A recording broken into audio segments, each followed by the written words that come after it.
الذي خلقني فهو يهدين والذي هو يطعمني ويسقين وإذا مرضت فهو يشفين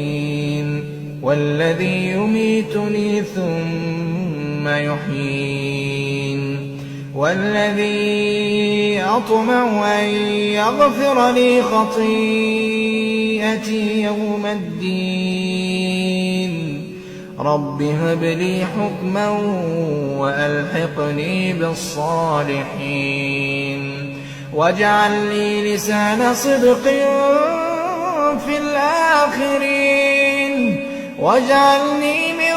ورثة جنة النعيم واغفر لأبي إنه كان من الضالين